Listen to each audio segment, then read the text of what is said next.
Olá, eu sou o professor Alexandre Miranda.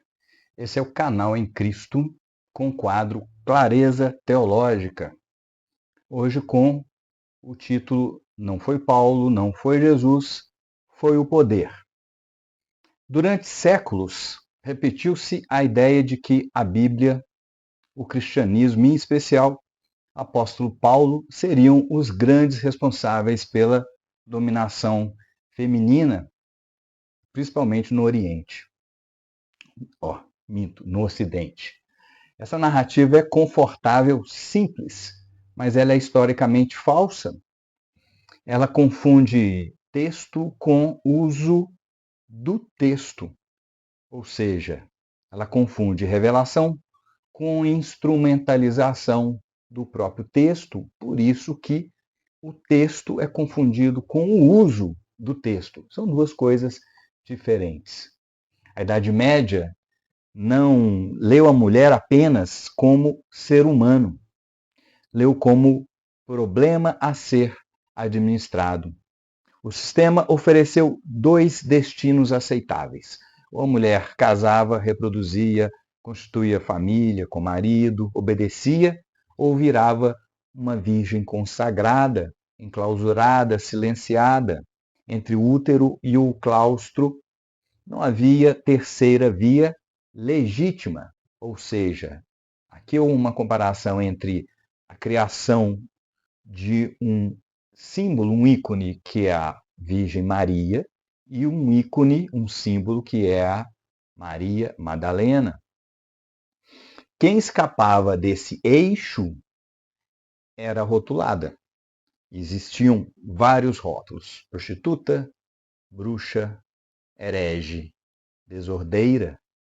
Não eram descrições, eram sentenças simbólicas e muitas vezes que amarravam o destino da mulher. Nomear se torna domar. Classificar era controlar.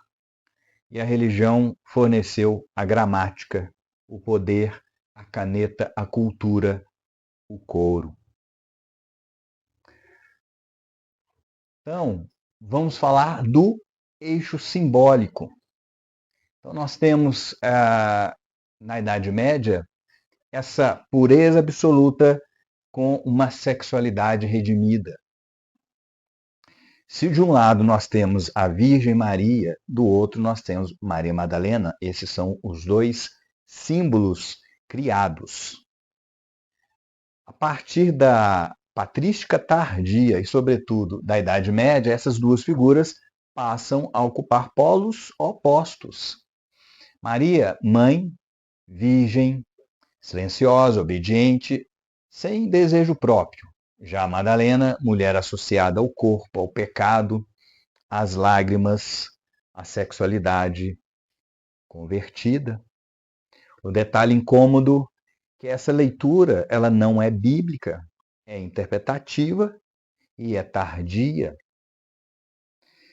E onde está o erro fundador? Maria Madalena não era prostituta, nós já falamos sobre ela em outro vídeo, aquela confusão com a pecadora de Lucas 7. Não existe um evangelho sequer na Bíblia que afirma que Maria Madalena era prostituta. Essa é uma associação que surge oficialmente apenas no século VI.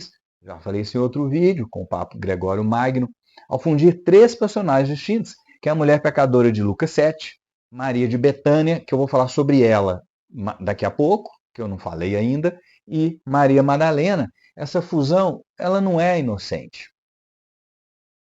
Ela é feita para criar um personagem pedagógico, e pedagógico no sentido de doutrinar, de criar uma cultura. A mulher marcada pelo desejo que só encontra valor ao ser domesticada espiritualmente. A gente pode chamar isso de engenharia social do feminino.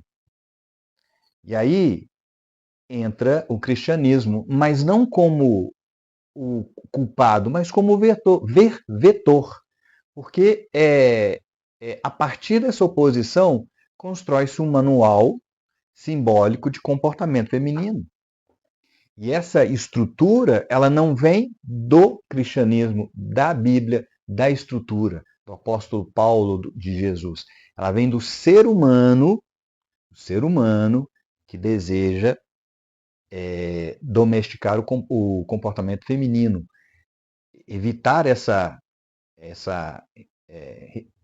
rivalidade.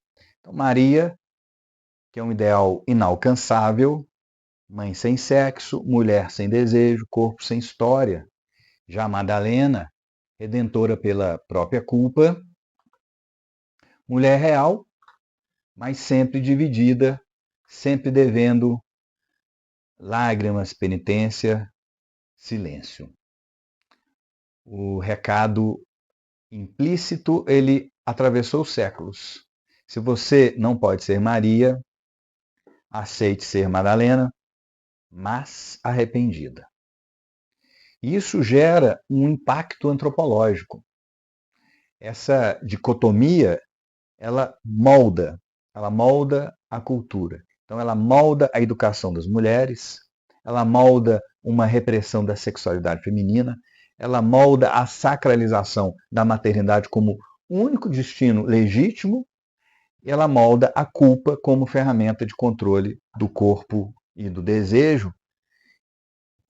Por esse viés, a mulher passa a existir entre dois extremos impossíveis, ou santa sem corpo, ou corpo que precisa ser constantemente espiado. Não por acaso, isso ecoa até hoje em discursos religiosos, morais e até terapêuticos. E o escândalo, no vídeo anterior eu digo que nos próprios evangelhos, Maria Madalena aparece como escândalo. Então, esse escândalo ele não é apagado, ele não é entendido. Então, quando se acusa a Bíblia e o texto de ser preconceituoso, a gente precisa ver que nos próprios evangelhos, Maria Madalena ela ocupa um lugar explosivo. Ela não é mãe, ela não é esposa, ela não é virgem, ela não é submissa. E o melhor, o principal, ela é testemunha da ressurreição. Isso é teologicamente perturbador para qualquer tipo de tradição cristã, baseada nessa fundamentação de divisão do papel feminino. No mundo antigo, o testemunho feminino não tinha valor jurídico. Mesmo assim, os evangelhos afirmam é ela quem vê primeiro. A tradição resolveu o problema não apagando Madalena, mas domesticando-a. Quando se junta as três Marias, você cria um personagem que não existe, mas ele se encaixa em Maria Madalena, aquela que recebeu a mensagem de vá e conte aos discípulos, aquela que testemunhou a ressurreição. Então, dessa forma, acaba distorcendo a função dela. E aí, nós temos um ponto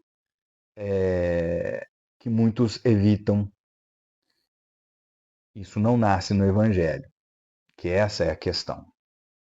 E de onde isso nasce? Nasce do medo do corpo feminino, do medo da autonomia feminina, do medo da palavra, do saber não mediado pela instituição de poder. A gente sabe que da instituição da Igreja Católica como a igreja que nós conhecemos, após a queda do Império Romano, junto com os reinos que haviam, não os estados ainda, né? A formação dos estados nacionais ocorre lá no século após 1500, 1400, 1500, nós temos alguns reinos, né? Com o nascimento de reis déspotas, muitas brigas, muitas guerras, mas a Igreja Católica ela entra como Estado. Ela participa do poder como Estado. Então, esse medo da mediação não ocorrer pela instituição, pelo Estado. E o que foi feito com a mulher foi uma engenharia antropológica aí você passa o verniz teológico, você passa um verniz cristão. Então, isso está na Bíblia.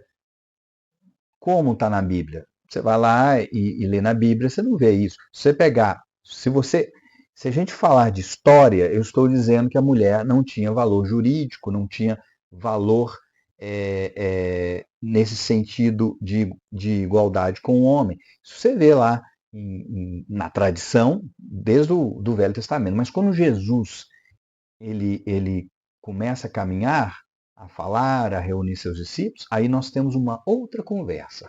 É nesse sentido que a gente fala, inclusive o apóstolo Paulo, nós não temos uma indicação contextual, dentro de um contexto, colocando a mulher de uma forma não igual ao homem. Tá? E aí quando você passa o verniz teológico e vira e fala assim, não, isso é bíblico, não, Cristo disse, você pega metade da fala de Cristo, né, quando ele fala algo, ou quando Paulo fala algo, né, nas suas cartas, aí você subverte o texto. Então, quando se volta aos textos bíblicos, sem filtro moral, sem filtro desse pânico do domínio, o cenário muda. Jesus conversa publicamente com mulheres, aprende com elas, recebe cuidado delas, confia nelas. E a primeira testemunha da ressurreição não é um apóstolo homem, é uma mulher. Isso não é um detalhe devocional, isso é um detalhe histórico, está lá na Bíblia. E dentro desse eixo Virgem Maria versus Maria Madalena, nós temos quem eu disse que ia falar, Maria de Betânia. E Maria de Betânia, ela ocupa um lugar bem curioso e instável. Ela não vira arquétipo fechado, ela escapa e talvez por isso tenha sido tão facilmente confundida, misturada e diluída nessa tradição. Então, quem é Maria Madalena? Ela é a mulher que não cabe, ela não é mãe como a Virgem Maria, não é convertida do pecado público como construiu, como essa tradição construiu a Maria Madalena. Ela não representa nem pureza absoluta, nem culpa redimida. Ela representa escuta, presença e discernimento. E isso é antropologicamente explosivo. E aí ela acaba sendo dissolvida nessa questão toda. Então, nós temos um episódio na Bíblia, quando ela está aos pés de Jesus, que é um gesto proibido. A gente tem no episódio de Lucas 10, quando Maria de Betânia se senta aos pés de Jesus, enquanto Marta serve. Esse detalhe de sentar aos pés de Jesus passa batido para a maioria dos leitores modernos. Mas no mundo antigo, sentar-se aos pés em posição do discípulo, não do anfitrião, muito menos da mulher. As mulheres não faziam isso. Então, quando ela faz esse gesto, ela assume, sem pedir licença, um lugar intelectual e espiritual. E o que Jesus faz? Aparta-se de mim? Não, muito pelo contrário. Quando Marta reclama, Jesus não concilia, ele toma partido. Isso quebra a expectativa social, doméstica e religiosa de uma só vez. Maria de Betânia não é elogiada por servir melhor, ela é afirmada por escolher ouvir. Esse é um detalhe muito importante. Um outro que a gente encontra em João 12, que é a unção. Aí nós temos o corpo sem culpa. Em João 12, Maria unge os pés de Jesus com perfume caro e os enxuga com os cabelos. Isso é um gesto forte. E a tradição posterior acabou erotizando essa cena, justamente porque não sabia onde encaixá-la. Mas o texto não aponta culpa, arrependimento ou pecado sexual. Aponta intuição teológica. Ela entende algo que os discípulos talvez não entendessem, não puderam antecipar.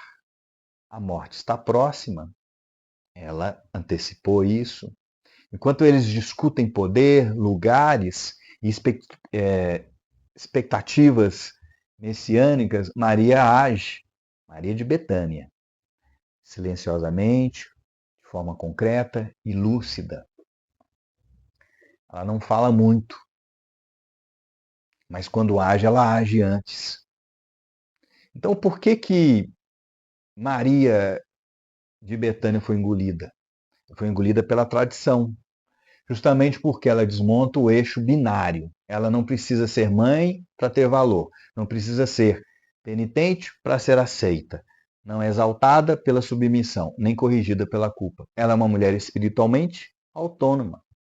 E como é que a gente faz com isso? Onde a gente coloca ela? Para um sistema que precisa educar o feminino por extremos, Maria de Betânia era um problema. Ela não se encaixa.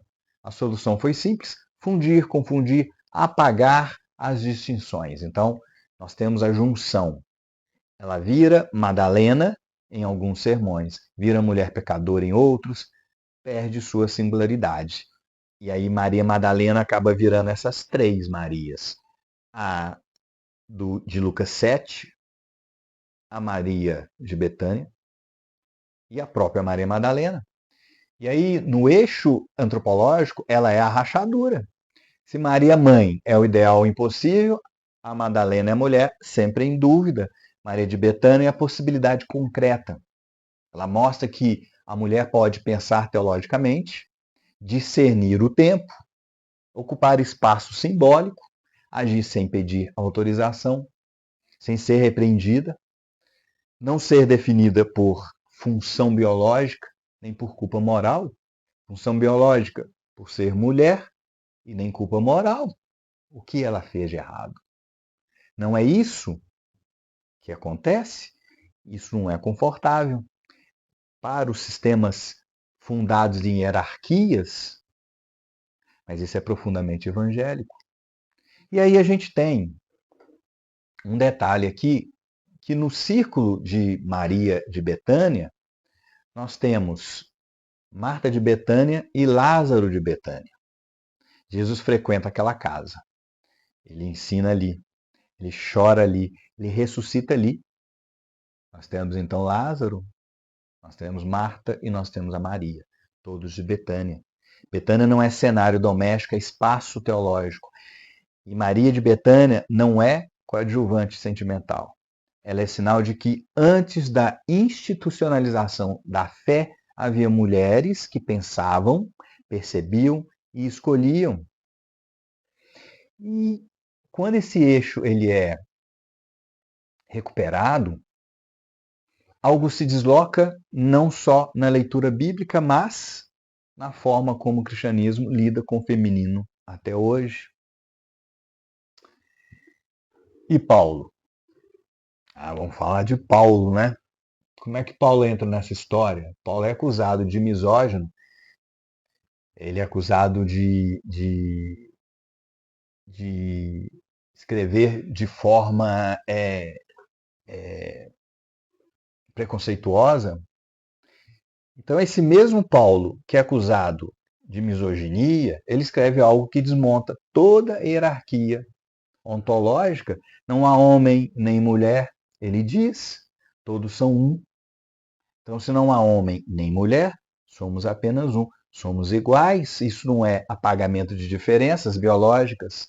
Ele não está dizendo não existem homens, nem existem mulheres. Estamos assim, circulando de forma subjetiva. Não, ele diz, no sentido, não há homens nem mulheres em suas diferenças, são biologicamente diferentes. A igualdade é de valor diante de Deus.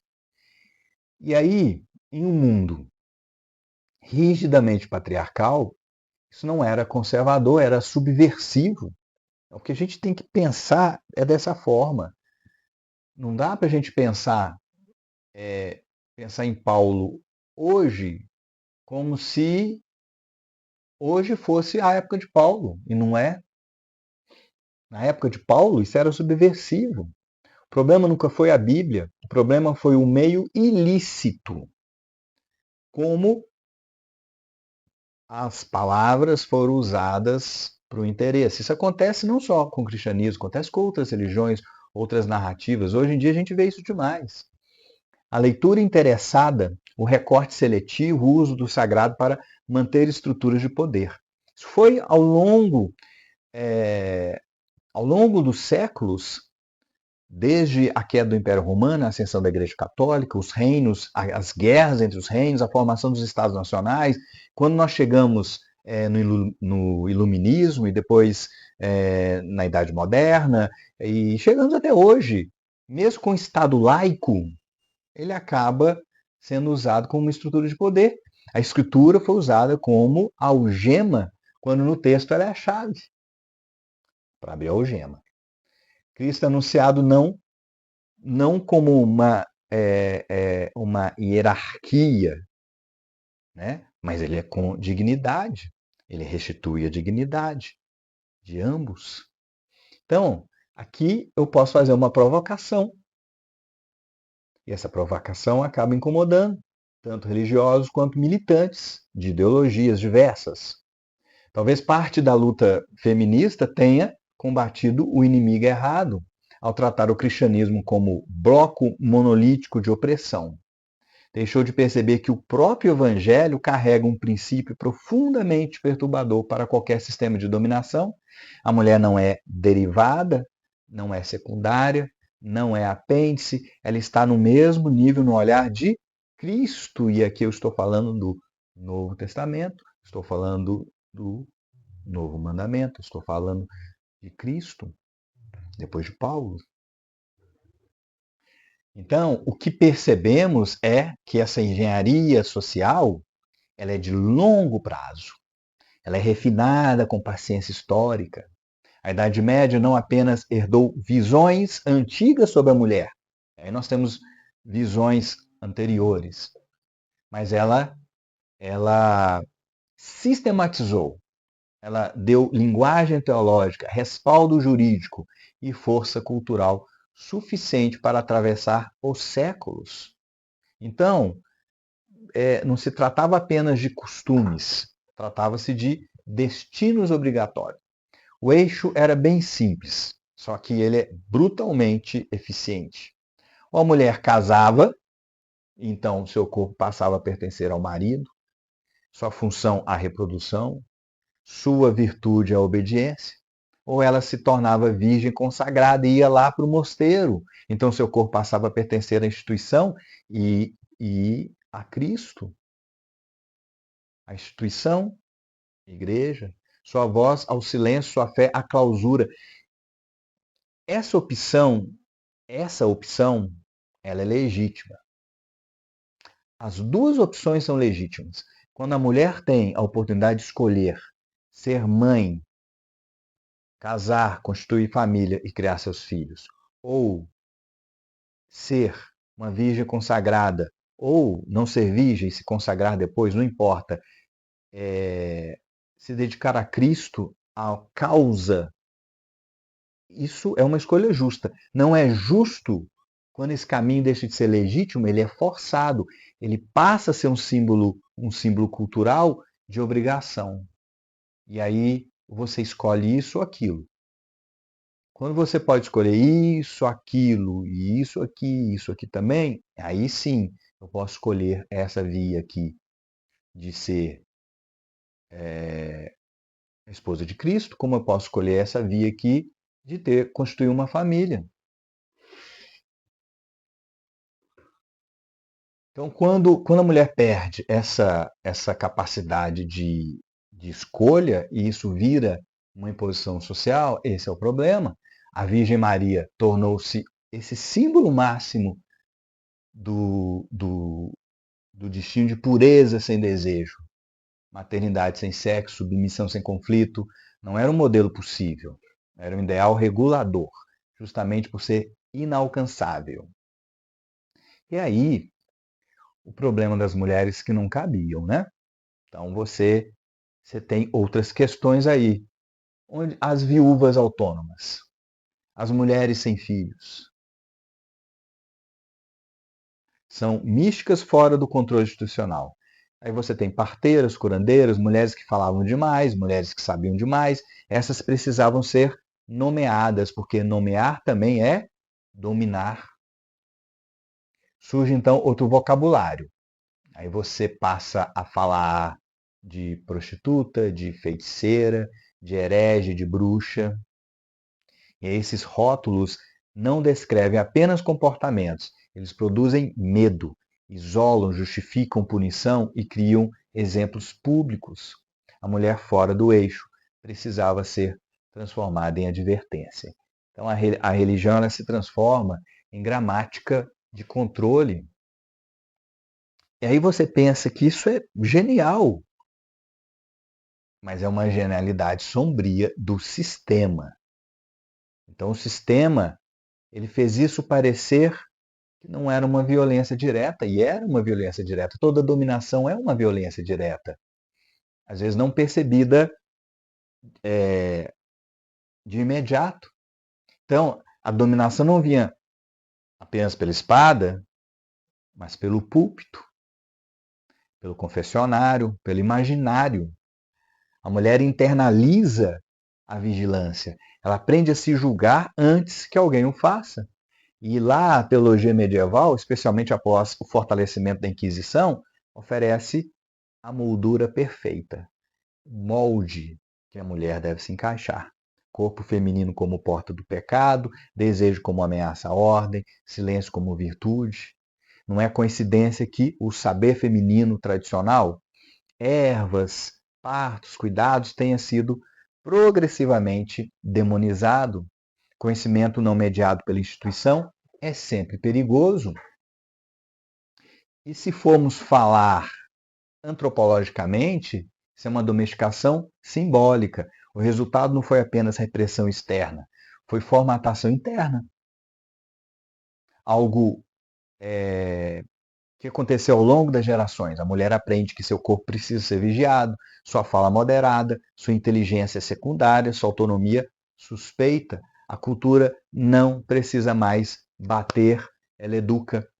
Isso é interessante, ela educa. E a gente pode ver que alguns movimentos usam a educação para criar exatamente esse ponto de dominação. Isso é um ponto-chave. E a dominação ela é mais eficiente quando ela consegue oprimir de uma forma diferente. Ela ensina o oprimido a aceitar o seu limite natural como oprimido. E a gente percebe que, às vezes, a nossa educação atual, né, nosso próprio ensino, ele ensina o oprimido a aceitar ser oprimido. Mas isso é o Estado que faz. Isso é um eco. E mesmo após a Idade Média, esses rótulos mudam de roupa, mas não mudam de função. Então a bruxa vira histérica, a prostituta vira mulher sem pudor, a virgem consagrada vira o ideal feminino moralizado. O mecanismo permanece. Quem não serve, quem não cala, quem não se encaixa, desvia.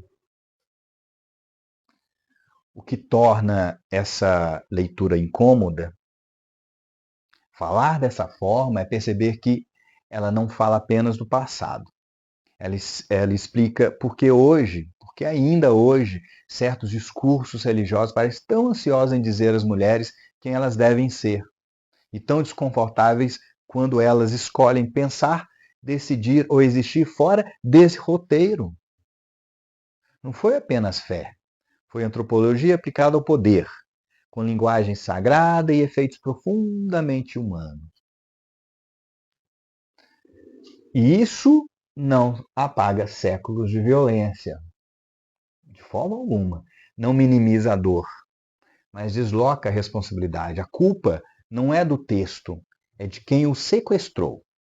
E esse deslocamento ele é perigoso, porque obriga a admitir que a libertação feminina não começou contra o evangelho, mas apesar da religião institucional e, paradoxalmente, em fidelidade ao Cristo, que ele dizia representar. Talvez isso seja uma questão, uma das mais importantes. Essa verdade tenha sido tão bem abafada, porque nada assusta mais um sistema de poder do que descobrir que o texto que ele usa para dominar, na verdade, o desautoriza a usar o texto. O texto em que é como se a Constituição que eu uso para dizer que você não pode fazer isso, não diz isso. Eu estou fazendo uma interpretação fora do texto, descontextualizada. Eu pego uma frase, um versículo, e ele diz o que eu quero que ele diga. No vídeo passado eu disse essa necessidade nossa de transformar aquilo ao nosso desejo, ao nosso querer, à nossa consonância. Agradeço a todos por chegarem até aqui. Deixe o like, o dislike, mas eu peço que escrevam nos comentários o motivo do dislike, porque todo comentário eu respondo, mas escreva com educação. Vamos discutir aqui como uma questão de estudo profundo. Compartilhe com seus amigos, seus inimigos e principalmente se inscrevam. Se inscrevam no canal. Eu peço que ajude a fortalecer e criar uma comunidade de estudos que são estudos aprofundados. São estudos que eles abrem um pouco mais a mente das pessoas, ainda mantendo a palavra fiel e ainda fiel às Escrituras e à palavra de Cristo. Eu peço que Deus nos abençoe e nos dê discernimento. Muito obrigado. Até o próximo vídeo. Redentor, Boaz acolheu, mas foi Deus quem